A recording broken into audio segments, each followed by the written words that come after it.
শুভেচ্ছা আমন্ত্রণ দুপুরে বাংলাদেশের আয়োজনে শুরুতেই জানিয়ে দেব শিরোনামগুলো। মানহানির 5 মামলায় খালাস পেলেন বিএনপি চেয়ারপারসন খালেদা জিয়া। নাইকো দুর্নীতি মামলার শুনানি হবে 8 সেপ্টেম্বর। বিজ্ঞ আদালত আজকে জনাব এসিএমএম মাহবুবুল আলম এবং আরেকজন এসিএম তোফাজ্জল হোসেন তারা ম্যাডামের 5টি মামলায় তাকে খালাস দিয়েছেন। আয়নাঘরের ভয়াবহ বর্ণনা দিলেন অবসরপ্রাপ্ত ব্রিগেডিয়ার জেনারেল আজমি। ক্রসফায়ারের আতঙ্কে কাটত প্রতিটি ক্ষণ।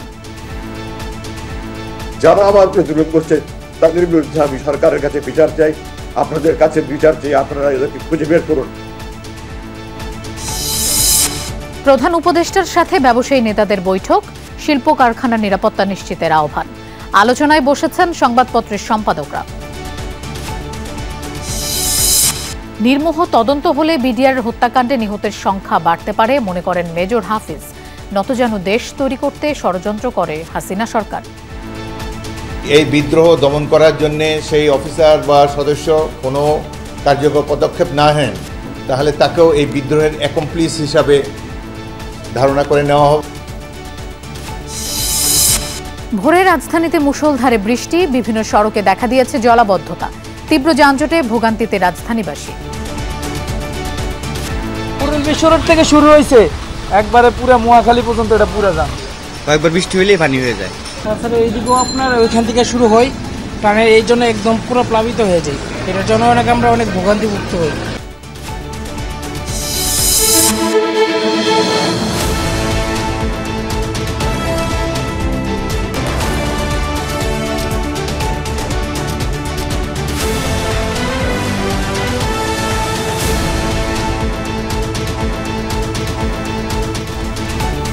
দেখছিলেন শিরোনামগুলো। এছাড়াও দেশ বিদেশের আরো খবর নিয়ে দুপুরের বাংলাদেশে আপনাদের সঙ্গে থাকছি আমি মৌসুমী আহমেদ লোপা।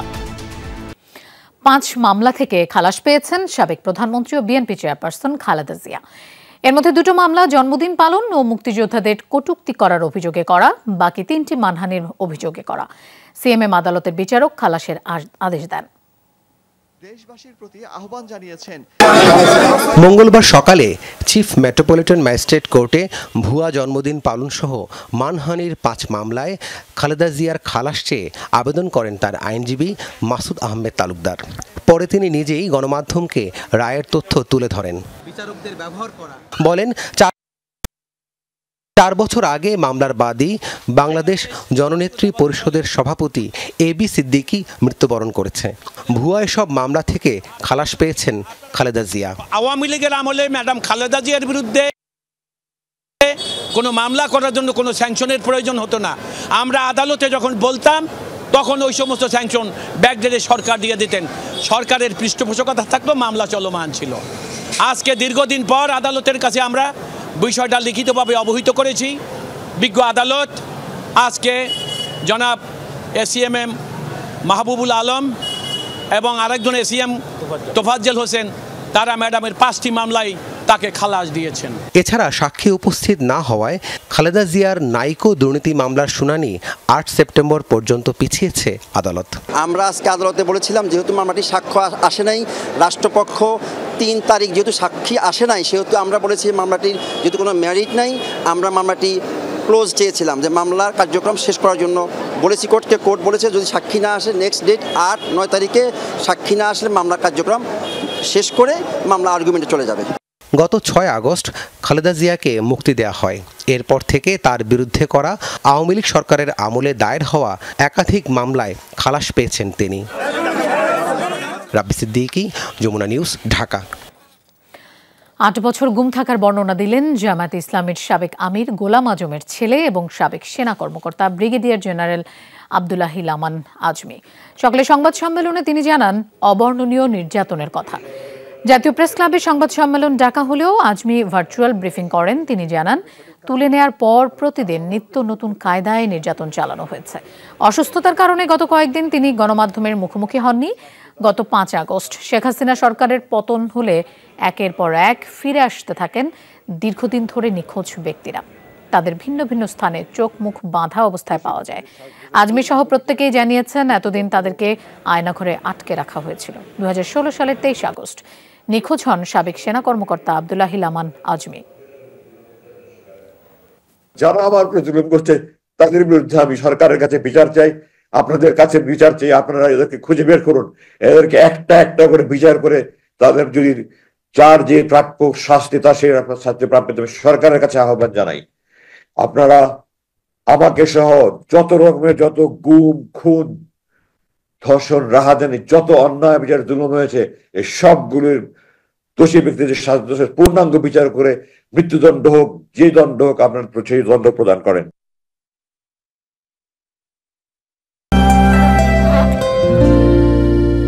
সময় সে তো বয়ে যায়, সময়ের সাথে মিষ্টি এক বন্ধন।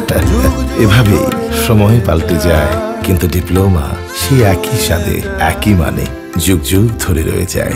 New Zealand dairy, excellence in quality. প্রধান উপদেষ্টা ডক্টর মোহাম্মদ ইউনূসের সাথে বৈঠক করেছেন ব্যবসায়ী নেতারা। সকাল 10:30টায় 6 জনের একটি প্রতিনিধি দল রাষ্ট্রীয় অতিথি ভবন যমুনায় তার সাথে বৈঠক করেন। ব্যবসায়ীদের পক্ষ থেকে বর্তমান সরকারকে সমর্থনের কথা জানান তারা। চলমান পরিস্থিতিতে শিল্প প্রতিষ্ঠানের নিরাপত্তা নিশ্চিতের দাবি ছিল।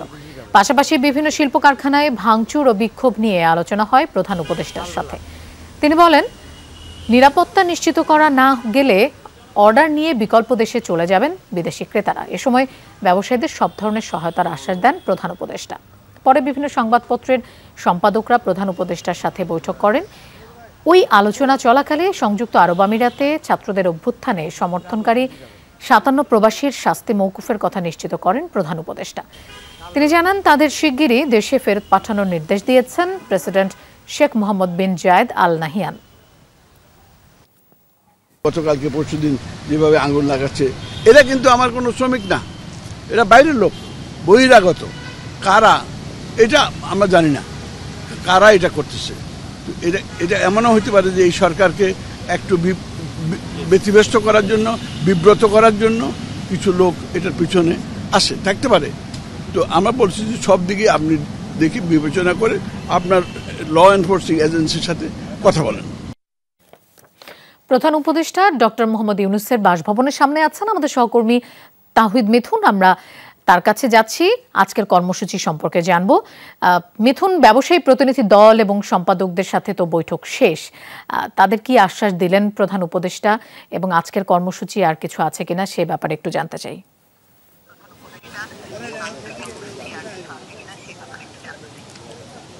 লোপা, এই মাত্রই আসলে প্রধান উপদেষ্টার সঙ্গে যে সম্পাদকদের যে বৈঠকটি, সেই বৈঠকটি শেষ হয়েছে। আপনারা দেখতে পাচ্ছেন সম্পাদকরা রাষ্ট্রীয় অতিথি ভবন যমুনার ভিতর থেকে তারা ইতিমধ্যে বের হতে শুরু করেছেন এবং বৈঠকটি প্রায় সকাল 11:30টায় বৈঠকটি শুরু হয় এবং 11:30টার পর থেকে দীর্ঘ সময় সম্পাদকরা প্রধান উপদেষ্টার সঙ্গে বৈঠক করেন। বৈঠক করে তারা এখন বের হচ্ছেন একে একে। এর মধ্যে একটি তথ্য জানিয়ে রাখি যে প্রধান উপদেষ্টা এই বৈঠকে জানিয়েছেন যে বৈষম্য বিরোধী ছাত্র আন্দোলন যখন চলাকালীন সময় আরব আমিরাতে যে 57 জন বাংলাদেশি বাংলাদেশিকে শাস্তি দেওয়া হয়েছিল, দেশটির প্রেসিডেন্টের সহায়তায় তাদেরকে মুক্তি দেওয়া হয়েছে। আজই সেটি প্রধান উপদেষ্টা সম্পাদকদের বৈঠকে তিনি তাদেরকে অবহিত করেন। এবং এছাড়াও যে চলমান রাষ্ট্রীয় সংস্কার কার্যক্রম সহ নানা ধারাবাহিকভাবে যে বৈঠক চলছে, প্রধান উপদেষ্টার দায়িত্ব গ্রহণের পর থেকে তিনি যে বৈঠকগুলো করছেন, সে ধারাবাহিক বৈঠকের অংশ হিসেবে আজকে সম্পাদকদের সঙ্গে বিভিন্ন গণমাধ্যমের, বিশেষ করে জাতীয় গণমাধ্যমের সম্পাদকদের সঙ্গে প্রধান উপদেষ্টার এই বৈঠকটি অনুষ্ঠিত হয়েছে। এবং এই বৈঠকের ব্যাপারে আমরা কিছুক্ষণের মধ্যে সম্পাদকরা বেরিয়ে এলে তাদের সঙ্গে কথা বলে হয়তো বিস্তারিত জানাতে পারবো। এছাড়াও প্রধান উপদেষ্টার পক্ষ থেকে, প্রধান উপদেষ্টার কার্যালয়ের পক্ষ থেকে একটি আনুষ্ঠানিক সংবাদ সম্মেলন করা হবে কিছুক্ষণের মধ্যেই। সেই সংবাদ সম্মেলনের পরে আসলে আপনাদেরকে বিস্তারিত জানানো যাবে যে বৈঠকে কি কি বিষয় মূলত আলোচনা হয়েছে বা কি কি সিদ্ধান্ত হয়েছে। লোপা। মিথুন, আপনাকে ধন্যবাদ আমাদের সাথে যোগ দেবার জন্য। বাংলাদেশকে ব্যর্থ নতজানু দেশে পরিণত করতে বিডিআর হত্যাকাণ্ড ঘটানো হয়েছিল। এই ষড়যন্ত্রে দেশি বিদেশি ষড়যন্ত্রকারীরা জড়িত ছিল, এমন অভিযোগ তোলেন বিএনপির স্থায়ী কমিটির সদস্য মেজর অবসরপ্রাপ্ত হাফিজ উদ্দিন আহমেদ। বেলা 12টায় বিএনপি চেয়ারপারসনের কার্যালয়ে ছিল সংবাদ সম্মেলন। সেখানেই তিনি জানান, বিডিআর হত্যাকাণ্ডের নির্মোহ তদন্ত হলে নিহতের সংখ্যা আরও বাড়তে পারে। এই হত্যাকাণ্ড থামানোর সুযোগ থাকা সত্ত্বেও তা বন্ধ করা হয়নি বলেও মন্তব্য করেন তিনি। বলেন, এই হত্যাকাণ্ডের পর তৎকালীন প্রধানমন্ত্রী শেখ হাসিনার কার্যক্রম রহস্যজনক ছিল। উদ্দেশ্যমূলকভাবে তিনি পুরো ঘটনা ঘটতে দিয়েছিলেন বলেও জানান তিনি। হাফিজ বলেন, এই হত্যাকাণ্ডে তদন্ত কমিটি গঠন করলেও সে কমিটি কোনো পদক্ষেপই নেয়নি, যেহেতু নিরপেক্ষ সরকার ক্ষমতায় সেহেতু পূর্বের কমিটির অপ্রকাশিত তদন্ত প্রতিবেদন প্রকাশের দাবি করেন।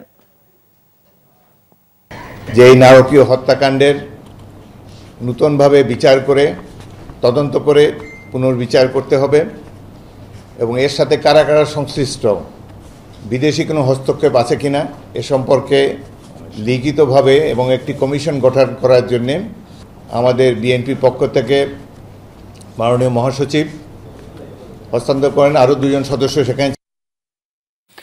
রাজধানীতে ভোরে মুষলধারে বৃষ্টি হয়েছে, ফলে অলি-গলি এবং নিচু এলাকায় জলাবদ্ধতার সৃষ্টি হয়। ভোগান্তিতে পড়েছেন অফিসগামী মানুষ এবং শিক্ষার্থীরা।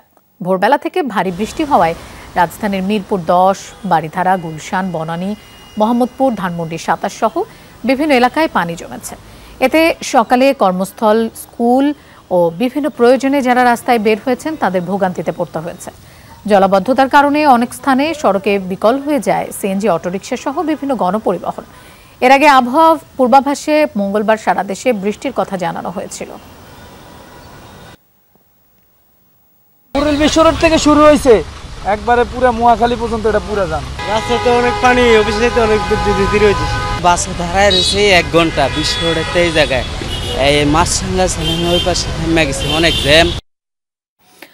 রাজধানীর জলাবদ্ধতা এবং পরবর্তীতে যানজটের ভোগান্তি নিয়ে আরও জানবো সহকর্মী হাসিবুল করিম বিজয়ের কাছ থেকে। তিনি আছেন কাঁঠালবাগান এলাকায়। বিজয়, কেমন দেখছেন রাজধানীতে জলাবদ্ধতার চিত্র? রাজধানীবাসী কি এখনো ভোগান্তি পোহাচ্ছেন?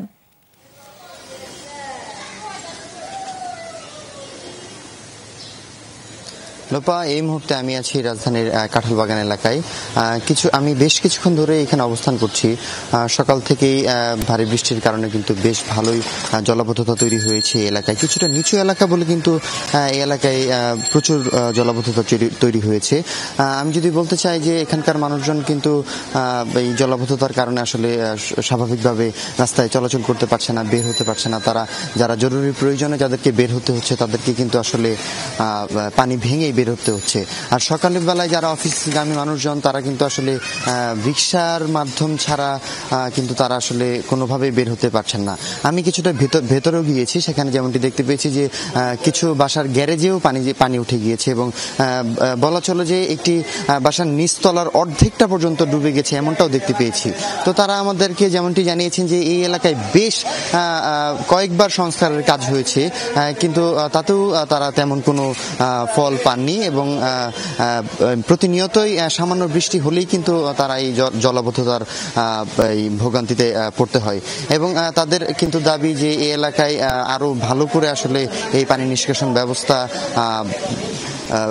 করা উচিত এবং তারা যেমনটি বলছেন যে তারা প্রচুর ভোগান্তিতে আছেন এই জলাবদ্ধতাতে। তাতে এই পানিগুলো কিন্তু আসলে খুব একটা বেশি ভালো নয় এবং ম্যানহোল থেকে পানি উঠে আসে, সেই জন্য কিন্তু যারা আসলে পানিতে পা ভিজিয়ে যাতায়াত করতে হচ্ছে তাদেরকে বিভিন্ন ধরনের সমস্যায় পড়তে হচ্ছে, চর্মরোগ সহ বিভিন্ন ধরনের রোগেও তারা আসলে পড়ছেন। তো এই এলাকার মানুষের যেমনটি দাবি যে খুব তাড়াতাড়ি এই ধরনের এই জলাবদ্ধতা থেকে তারা যেন খুব সহজে নিস্তার পায়, এই এমনটাই তারা জানিয়েছেন। লোপা, বিজয়, আপনাকে ধন্যবাদ আমাদের সাথে যোগ দেওয়ার জন্য। আগামীকাল থেকে আউটডোর সেবা, রুটিন অপারেশন সহ স্বাভাবিক কার্যক্রমে ফিরবে ঢাকা মেডিকেল কলেজ হাসপাতাল। 2 দিন বিরতির পর মঙ্গলবার সকাল 10টা থেকে দুপুর 1টা পর্যন্ত হাসপাতালের আউটডোর সেবা দেয়া হচ্ছে। তবে নিয়মিত অপারেশন সহ কিছু কার্যক্রম এখনো শুরু হয়নি। সরকারের কাছে চিকিৎসক, নার্স সুরক্ষা আইন এবং স্বাস্থ্য পুলিশ গঠনের দাবি জানিয়েছেন আন্দোলনকারীরা।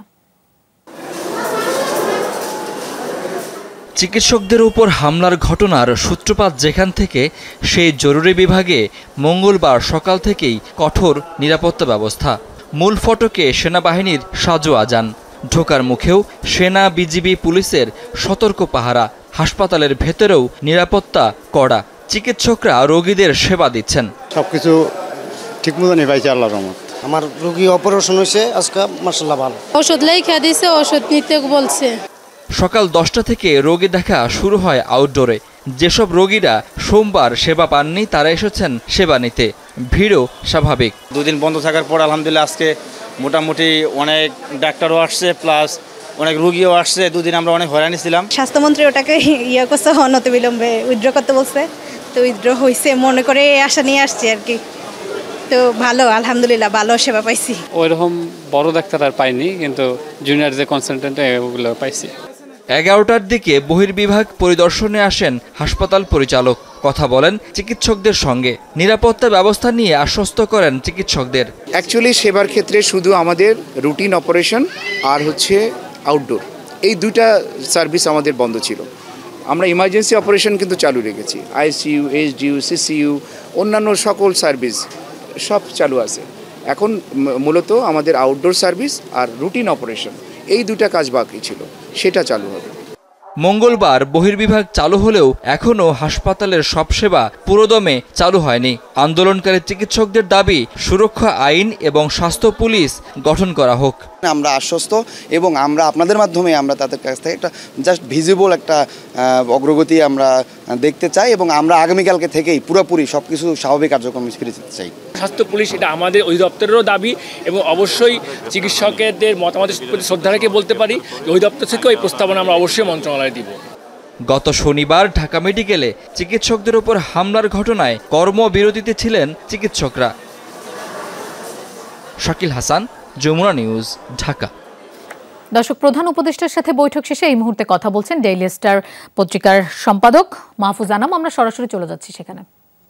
সংস্কার আমরা আশা করছি, সেই সংস্কারের মধ্যে সংবিধান পরিবর্তন, তারপরে আমরা বলেছি লোকাল গভর্নমেন্টকে স্ট্রেংথেন করা, তারপরে আমরা বিভিন্ন যে স্বায়ত্তশাসিত সংস্থাগুলো আছে, anti corruption commission, human rights commission, election commission, এগুলো রিফর্ম করে এবং সত্যিকার অর্থে একটা গণমুখী সংস্থা এবং নির্বাচন কমিশন বিশেষ করে তারা যেন ভবিষ্যতের সমস্ত নির্বাচন সত্যিকার অর্থে জাতির এবং ভোটারদের চিন্তার প্রতিফলন ঘটান, এরকম একটা সংস্থা চাই। আমরা অ্যান্টি কারাপশন কমিশন চাই, যে সত্যিকার অর্থে দেশের যেসব দুর্নীতি আমাদের হয় তারা যেন স্বাধীনভাবে। আরেকটা কথা আমরা বলেছি যে এই যে বিএসএস, বিটিভি এবং রেডিও যেটা সরকারের নিয়ন্ত্রণে, এদেরকে স্বায়ত্ত শাসন দেওয়া, তারা যেন পেশাগতভাবে তারা যেন তাদের দায়িত্ব পালন করতে পারে। আমরা তারপরে আমরা এটা কিন্তু সবাই বলেছি, এটা না কোনো ঐক্যমতের কথা না, আমরা ওখানে যেটা তুলেছি সেটাই বলছি। মিডিয়া নিষ্পেষণের কালাকানুন রদ করার কথা। হ্যাঁ, মিডিয়া নিষ্পেষণের যতগুলো কালাকানুন আছে সেগুলোর, যেমন digital security act, cyber security act, এই ধরনের আইন যেন অ্যাটলিস্ট এই মুহূর্তে ঘোষণা হয় যে এগুলোতে সাংবাদিকের নিপীড়নের যেসব অধ্যায়গুলো আছে এগুলো কার্যত হবে না এবং এটার রিফর্মটা ওনারা সময় নিয়ে এটা করবেন। এখানে আরও প্রস্তাব এসছে যে এই যে কনস্টিটিউশনাল রিফর্মের যে ব্যাপারটা, সেখানে যে এই প্রধান উপদেষ্টা উনি যদি মনে করেন যে একটা গ্রুপ করে দেওয়া, একটা বিশেষ কমিটি করে দিয়ে সব ধরনের যে আইনের পরিবর্তন, আপনার জুডিশিয়ারির ইন্ডিপেন্ডেন্স, তারপরে পুলিশ রিফর্ম, এগুলো সব কিছু যদি একটা গ্রুপের কাছে হয় বা বিভিন্নভাবে হতে পারে, অর্থাৎ এগুলোর আমরা পরিবর্তন চাই, এগুলোর আমরা গণতান্ত্রিক রিফর্ম চাই।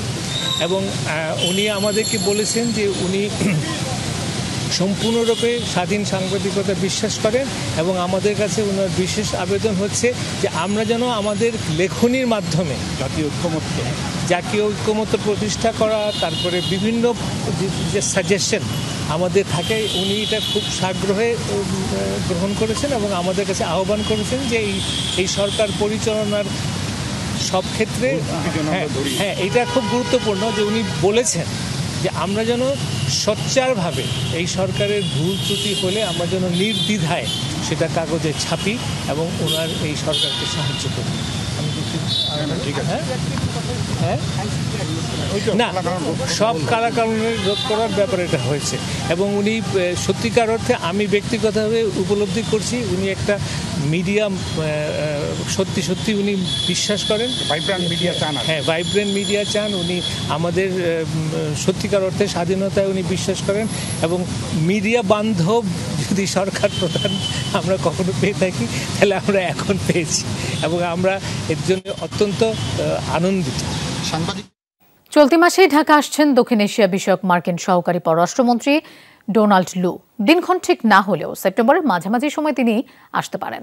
ডক্টর মোহাম্মদ ইউনূসের অন্তর্বর্তীকালীন সরকার দায়িত্ব নেওয়ার পর এটাই হতে যাচ্ছে মার্কিন সরকারের প্রথম কোনো প্রতিনিধি দলের ঢাকা সফর। এই প্রতিনিধি দলের নেতৃত্ব দেবেন দেশটির রাজস্ব অর্থ দপ্তরের সহকারী আন্ডার সেক্রেটারি ব্রেন্ট নেইমান। সফরকালে প্রধান উপদেষ্টা, পররাষ্ট্র উপদেষ্টা এবং অর্থ উপদেষ্টা ছাড়াও ছাত্র আন্দোলনের নেতৃবৃন্দ এবং সুশীল সমাজের প্রতিনিধিদের সাথে বৈঠক করবেন তারা। মোহাম্মদপুরের নিজ ঘরেই ছিলেন দুই বোন মুমতাহিনা আর আয়েশা। 19 জুলাই একটি গুলি এসে বিদ্ধ করে দুই বোনকে। মুমতাহিনা নাজের পায়ে করা হয়েছে কয়েকটি অপারেশন, কিন্তু চিকিৎসকরা বলছেন পুরোপুরি সুস্থ হতে লাগবে আরও অনেক সময়। তাদের পরিবারের চাওয়া আহতদের তালিকা হোক, সবাই জানুক আন্দোলনে কত মানুষের কতটা ত্যাগ। বিস্তারিত জানাচ্ছেন সহকর্মী লামিয়া তিথি, আর ক্যামেরায় ছিলেন তানভীর মোর্শেদ। 19 জুলাই রাজধানীর মোহাম্মদপুর। আশেপাশে শুধু সাউন্ড গ্রেনেড, বিস্ফোরণ আর গুলির শব্দ। মাথার উপর হেলিকপ্টার, সেখান থেকেও হচ্ছিল গুলি। বসিলায় ওয়েস্ট ধানমন্ডি হাউজিংয়ের বাসার 9 তলায় শোবার ঘরে দাঁড়িয়ে খালার সাথে কথা বলার সময় হঠাৎ একটি গুলি এসে লাগে মুমতাহিনার পায়ে। একই গুলিতে আহত হন খালাতো বোন আয়েশা। হঠাৎ করে আমি পড়ে গিয়েছিলাম, আমার বোনও সাথে সাথে পড়ে গিয়েছিল। যেই মুহূর্তে আমার মাথায় এসেছে যে জিনিসটা গুলি হয়েছে, তখনই আমি বলছিলাম যে গুলি লেগেছে, গুলি লেগেছে। তখনও দেখছি যে খালামণি আয়েশার পায়ের বাধা, ওড়না বাঁধার চেষ্টা করছে। তখন আমি বলছিলাম যে খালামণি, এই ঘরে থেকে এই কাজটা করা উচিত হবে না, চলেন দ্রুত আমরা অন্য ঘরে যাই। গুলিটি মুমতাহিনার ডান পায়ে আঁচড় কেটে বাম পায়ে হাঁটুর এক পাশ দিয়ে ঢুকে আরেক পাশ দিয়ে বের হয়ে যায়। তারপর পাশে দাঁড়ানো খালাতো বোন আয়েশার পায়ে গিয়ে লাগে। এই একটি গুলি মুমতাহিনার বাম পায়ের হাঁটুর হাড় কয়েক টুকরো করে দেয়, আর আয়েশার ডান পায়ের হাঁটুর নিচের অংশের হাড় ভেঙে দেয়। আরো সময় নেওয়া হলো, প্রতিবেশীরা আসলো, ডাক্তাররা পর্যবেক্ষণ করলেন। এই পা ছুঁয়ে এই পা ভেদ করে চলে গিয়েছে, তারপর আবার ওর পায়ে বিঁধে রয়েছে। এই একটা গুলিতেই আর কি আমরা দুজন আহত হয়েছি। 25 দিন পঙ্গু হাসপাতালে চিকিৎসা নিয়ে বাসায় ফেরেন 11 আগস্ট। কিন্তু এখনো কারো সহায়তা ছাড়া নিজে উঠতে বা বসতে পারেন না। বিছানাতেই কাটছে তার দিন রাত। 1.5 মাস একটানা বিছানায় রয়ে গেলাম আমি। সবাইকে দেখলাম আর মনে হলো সবাই তো সবার মতন চলছে, কেবল আমি বিছানায় বন্দি। ট্রমায় কাটছে আয়েশার দিন। এখনো বারান্দায় যেতে ভয় পায় সে। আমি একটু শকড ছিলাম আর একটু খুশি ছিলাম যে আমার পায়ে থেকে আর বুলেট নাই, আমি একটু সুস্থ হয়ে যেতে পারবো। কিন্তু আমি আর শকড ছিলাম আর রাগও ছিলাম যে আমার পায়ে কেন বুলেট ঢুকছে। একটু বড় ছিল বুলেট, আর গোল্ডেন ব্রাউন কালার ছিল। সেদিনের বিভৎস স্মৃতিগুলো ভুলতে পারছে না মুমতাহিনার মা। গুলি লাগার পরে 2 মেয়েকে হাসপাতালে নেওয়া ছিল এক অন্য যুদ্ধ। যতক্ষণ পর্যন্ত অ্যাম্বুলেন্স পাইতেছিলাম না, ততক্ষণ পর্যন্ত মানে মানসিকভাবে মানে কি অবস্থাতে ছিল মানে ব্যাখ্যা করার অবকাশ, ব্যাখ্যা করতে পারতেছি না। অ্যাম্বুলেন্স পাওয়ার পরে মনে হলো যে অনেক কিছু পাইছি, এমন একটা কিছু হয়তো হবে। সে তো বারান্দাতে ছিল না, সে বেডরুমে ছিল। তার একটা গুলিতে 2টা বোন, আর যদি আর ওই 2 বোন না থাকতো, আমার বোন নামাজ পড়তেছিল, ওর মাথার এদিক দিয়ে ঢুকে ওই দিক দিয়ে বের হয়ে যেত। আমি তো সেই দৃশ্যগুলো ভুলতে পারি না। ভিকারুন্নেসা নূন স্কুল অ্যান্ড কলেজের বেইলি রোড শাখার এইচএসসির পরীক্ষার্থী মুমতাহিনা নাজ ও একই স্কুলের ধানমন্ডি শাখার 6ষ্ঠ শ্রেণীর শিক্ষার্থী মহসিনা আফনান আয়েশা। তাদের মায়েরা চান তালিকা হোক আন্দোলনে আহতদের, তারা যেন পায় রাষ্ট্রের সেবা। যারা আসলে গুলিবিদ্ধ, যারা আসলে নিহত, যারা আসলে নিখোঁজ, তাদের জন্য একটা অবশ্যই তালিকা করা হোক। লামিয়া তিথি, যমুনা নিউজ, ঢাকা। বৈষম্য বিরোধী ছাত্র আন্দোলনের প্রতি সমর্থন জানিয়ে সংযুক্ত আরব আমিরাতে বিক্ষোভ করার দায়ে গ্রেফতার 57 বাংলাদেশিকে মুক্তির নির্দেশ দেওয়া হয়েছে। প্রবাসীদের শাস্তি মওকুফের এই নির্দেশ দেন দেশটির প্রেসিডেন্ট শেখ মোহাম্মদ বিন জায়েদ আল নাহিয়ান। শাস্তি মওকুফ কার্যকর হওয়ার পর তাদের দেশে ফেরত পাঠানো হবে। গেল জুলাইয়ে আরব আমিরাতের বিভিন্ন স্থানে ওই প্রতিবাদ কর্মসূচি হয়। দেশটিতে বিক্ষোভ সমাবেশ নিষিদ্ধ হওয়ায় যাবজ্জীবন সহ বিভিন্ন মেয়াদে সাজা হয় 57 প্রবাসী বাংলাদেশের। রাজনৈতিক পট পরিবর্তনের পর দাবি ওঠে এসব প্রবাসীকে মুক্তি দেওয়ার। টেলিফোন আলাপের পরিপ্রেক্ষিতে এবং আমাদের দূতাবাসের সেই 22 জুলাই থেকে এই প্রসেসটার মধ্যে ছিলাম। আল্লাহর কাছে শুকর করা দরকার যে এবং এদেশের সরকারকে আপনারা যদি বলেনও ধন্যবাদ জ্ঞাপন করে বলেন যে এদেশের রাষ্ট্রপ্রধান এটা নর্মালি সাধারণভাবে এই ধরনের ঘটনা ঘটে না। এটি আমাদের প্রধান যিনি উপদেষ্টা আছেন, মাননীয় প্রধান উপদেষ্টার এদের সাথে যোগাযোগের মাধ্যমেই এগুলো হয়েছে। ঠিক আছে। দর্শক, সচিবালয়ে এই মুহূর্তে কথা বলছেন স্বরাষ্ট্র উপদেষ্টা লেফটেন্যান্ট জেনারেল অবসরপ্রাপ্ত মোহাম্মদ জাহাঙ্গীর আলম চৌধুরী। আমরা সরাসরি চলে যাচ্ছি তার বক্তব্যে। আলোচনা হয়েছে যে মাদক আমাদের একটা বড় ধরনের সমস্যা। এই মাদকটা আমরা কিভাবে নিয়ন্ত্রণ করতে পারি, এই মাদক নিয়ন্ত্রণটা আমাদের জন্য খুবই জরুরি। এই জন্য আমরা বিভিন্ন ধরনের পদক্ষেপ নিতে যাচ্ছি যেন এটা নিয়ন্ত্রণের ভিতরে চলে আসে এবং মাদকের গডফাদারদের যেন আমরা আইনের আওতায় আনতে পারি। তারপরে আমাদের আসন্ন দুর্গাপূজা উপলক্ষে পূজাটা যেন সুষ্ঠুভাবে হতে পারে, এই জন্য আমরা বিভিন্ন ধরনের পদক্ষেপ নিচ্ছি এবং আমরা আশা করছি যে পূজাটা খুব ভালোভাবে হয়ে যাবে, কোথাও কোনো ধরনের কোনো সমস্যা হবে না। তারপরে আমরা মিয়ানমার সীমান্ত আমাদের একটু সমস্যা আছে, আপনারা জানেন, ওই সমস্যা সম্বন্ধেও আমাদের আলোচনা হয়েছে। এইগুলি আমাদের আজকাল এই আলোচনার বিষয় ছিল। আমরা পদক্ষেপগুলি আপনারা কি কি নিচ্ছে এটা আপনারা অন গ্রাউন্ড দেখতে পাবেন। দর্শক, সচিবালয়ে কথা বলছিলেন স্বরাষ্ট্র উপদেষ্টা, আমরা ছিলাম তার বক্তব্যে। যাচ্ছি পরের খবরে। নতুনভাবে বৃষ্টি না হওয়ায় কমছে নদ নদীর পানির উচ্চতা। তারপরও বন্যা কবলিত এলাকা থেকে পানি নামছে ধীর গতিতে, এতে দুর্ভোগ কমছে না দুর্গতদের। কুমিল্লায় প্লাবিত 14 উপজেলা থেকে ধীর গতিতে নামছে বানের জল। এখনও বাড়িঘর, রাস্তাঘাট পানিতে নিমজ্জিত থাকায় কমেনি ভোগান্তি। প্রায় 11 লাখ মানুষ জলবন্দী। আশ্রয়কেন্দ্র থেকে ফিরতে পারেনি বেশিরভাগ পরিবার। যে এলাকাগুলো থেকে জল নেমেছে সেখানকার বাসিন্দারা ঘরবাড়ি ফিরলেও তা বসবাসের উপযোগী নেই, চলছে মেরামত। লক্ষ্মীপুরে খুব ধীরগতিতে নামছে বানের জল। 5 উপজেলার মানুষ এখনো পানিবন্দী। আশ্রয়কেন্দ্র থেকে ঘরে ফিরতে পারেনি বেশিরভাগ পরিবার। চরম ভোগান্তিতে 10 লাখ বানভাসী। যেসব জায়গা থেকে পানি সরাচ্ছে সেখানে স্পষ্ট হচ্ছে ক্ষতচিহ্ন।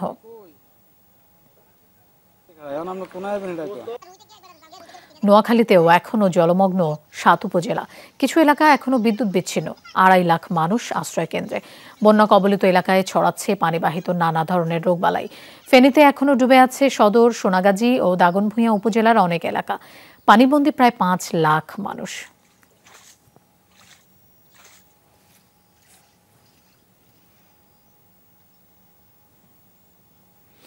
বন্যা পরিস্থিতির খবর জানবো। লক্ষ্মীপুর থেকে আমাদের সাথে যোগ দিচ্ছেন আনিস কবির। আনিস, পানি ধীর গতিতে নামছে, এটার কারণ হিসেবে কি বলছে প্রশাসন?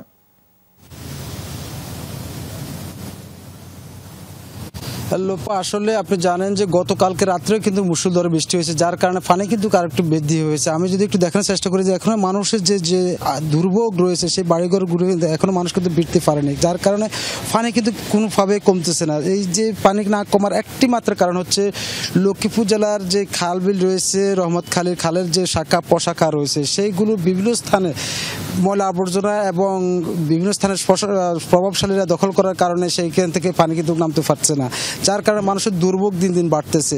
এই বিষয়ে কিন্তু প্রশাসনের পক্ষ থেকে বলছে, কথা বলেছে, তিনি বলছেন যে স্থানীয়ভাবে তিনি স্বেচ্ছাসেবী সংগঠন এবং স্থানীয়ভাবে যারা আছেন, প্রভাবশালী যারা আছেন, তাদেরকে সমন্বয় করে তিনি এই বাঁধগুলো এবং এই যে ময়লা আবর্জনা রয়েছেন খালের ভিতরে বিভিন্ন স্থানে যে কচুরিফেনা যে আটকে রয়েছে সেগুলোকে কিন্তু নিষ্কাশন করে দেবে। কিন্তু এখন পর্যন্ত তাদের সেরকম কোনো কার্যক্রম এখন পর্যন্ত মাঠ পর্যায়ে দেখা যায়নি, যার কারণে মানুষের কিন্তু দুর্ভোগ দিন দিন বাড়তেছে। এতে করে মানুষের কিন্তু যারা আশ্রয়কেন্দ্রে রয়েছেন তারা কিন্তু এখন পর্যন্ত বাসায় ফিরতে পারছে না। তবে এই পানিগুলো থাকার কারণে কিন্তু আস্তে আস্তে পানিগুলো বিষাক্ত হয়ে যাচ্ছে, যার কারণে পানিগুলো এক ধরনের দুর্গন্ধ সৃষ্টি হচ্ছে, যার কারণে মানুষের মধ্যে আতঙ্ক সৃষ্টি হচ্ছে এবং রোগবালাই বাড়তেছে। এতে করে মানুষের খুবই দুর্ভোগ রয়েছেন। এতে মানুষ বলছেন যে যত দ্রুত সম্ভব আমরা ত্রাণ চাই না, আমরা চাই যে আমাদের লক্ষ্মীপুর জেলার যে পানিগুলো রয়েছেন সেগুলো খালকে নিষ্কাশন করে দ্রুত যেন পানিগুলো নেমে দেওয়া হয়, তাহলে কিন্তু তারা দুর্ভোগ থেকে মুক্তি পাবে। আর যদি এই পানিগুলো নামা না হয় তাহলে কিন্তু লক্ষ্মীপুর জেলায় যে ফসলি জমি রয়েছে এবং যে মাছের ক্ষেতগুলো রয়েছেন সেগুলো কিন্তু এক ধরনের ডুবে গিয়েছেন, মাছ কিন্তু চলে গেছেন, কিন্তু সেটি তাদের দুঃখ নেই। কিন্তু তারা বলছেন যে আমাদের এখন বর্তমানে একটাই দাবি যে খালগুলো নিষ্কাশন করে দিলে এবং পানিগুলো দ্রুত নেমে গেলে তারা কিন্তু এটি চাচ্ছেন লক্ষ্মীপুর জেলাবাসী, না হলে কিন্তু মানুষের দুর্ভোগ কমবে না। লোপা। আনিস, আপনাকে ধন্যবাদ আমাদের সাথে যোগ দেওয়ার জন্য। গাজায় 6 ইসরায়েলি জিম্মি নিহতের ঘটনায় চাপ বাড়ছে প্রধানমন্ত্রী বেনিয়ামিন নেতানিয়াহুর ওপর। যুদ্ধবিরতির মধ্য দিয়ে বন্দীদের ফিরিয়ে আনার দাবিতে আরও জোরালো হয়েছে বিক্ষোভ। মধ্যস্থতাকারীদের চূড়ান্ত প্রস্তাব তৈরির প্রক্রিয়া শেষ পর্যায়ে বলে জানিয়েছেন মার্কিন প্রেসিডেন্ট জো বাইডেন। নেতানিয়াহুর অবস্থান নিয়ে হতাশাও জানিয়েছেন তিনি। অভ্যন্তরীণ বা বিদেশি কোনো চাপেই নতি স্বীকার করবেন না বলে হুঁশিয়ারি দিয়েছেন ইসরায়েলের প্রধানমন্ত্রী।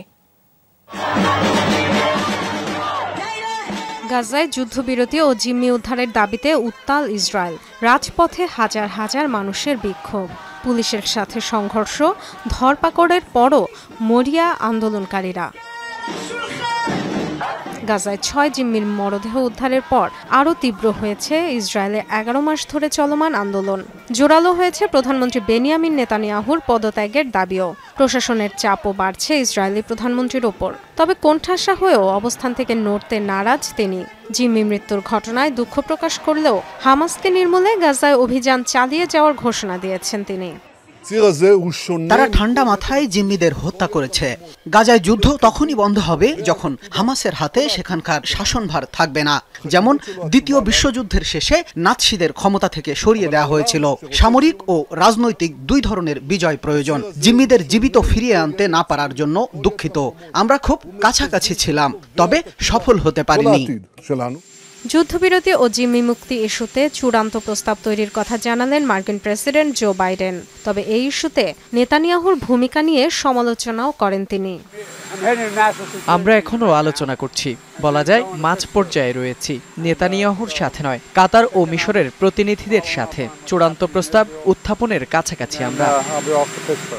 যুদ্ধবিরতি নিয়ে অনিশ্চয়তার মধ্যে ইসরায়েলের বিরুদ্ধে পদক্ষেপ নিয়েছে আরেক মিত্র যুক্তরাজ্য। তেল আবিবে অস্ত্র সরবরাহ কমানোর সিদ্ধান্ত নিয়েছে তারা। ডরথি তাস্ট্রিন, যমুনা নিউজ। দর্শক, প্রধান উপদেষ্টা ডক্টর মোহাম্মদ ইউনূসের বাসভবনের সামনে এই মুহূর্তে প্রেস সচিব কথা বলছেন। আমরা সরাসরি চলে যাচ্ছি সেখানে।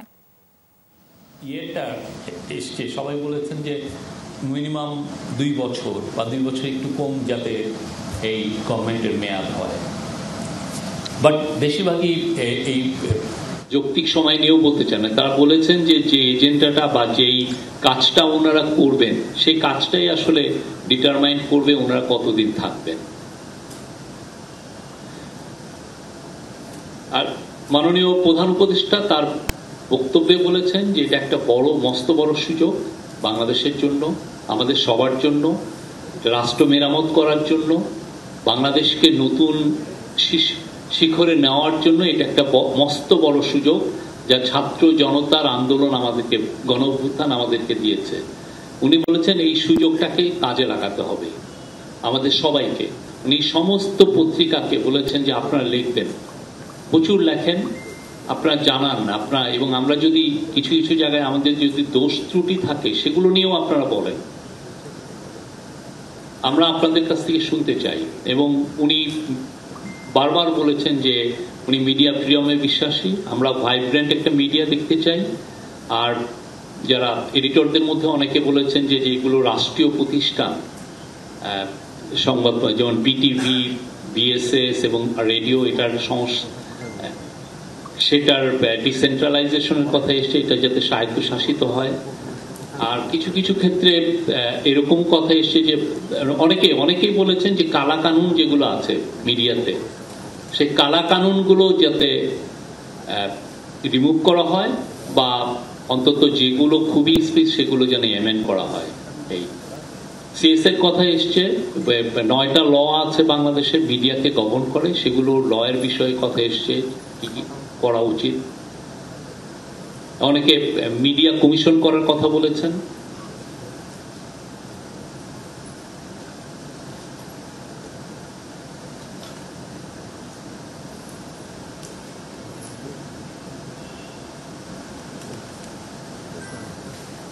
তবে বেশি যেটা আসছে যে constitution and legal reform, election রিফর্মের কথা আসছে। এই ইলেকশন কমিশনকে চেঞ্জ করার কথা এসছে এবং ক্যাবিনেটকে আরো বেশি মানে প্রোঅ্যাক্টিভ করার কথা এসছে। দর্শক, দুপুরে বাংলাদেশের প্রথম ঘন্টা থেকে বিদায় নিচ্ছি আমি মৌসুমী আহমেদ লোপা। পরের ঘন্টার খবর নিয়ে ফিরবেন সহকর্মী ইশরাত জাহান। আমাদের সাথেই থাকুন।